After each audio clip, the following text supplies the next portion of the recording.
Okay, so hello everyone, welcome back to my video. And in this video, I am going to share one word that have the same meaning as the word immediately.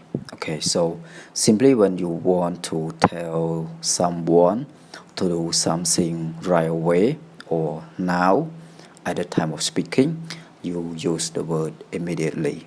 Okay, but if you don't want to use the word immediately all the time, you can use this one word.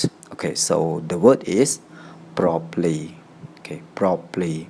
So properly is another word of immediately. Okay, for example, we can say if you see someone outside the classroom, tell them to go inside the class properly.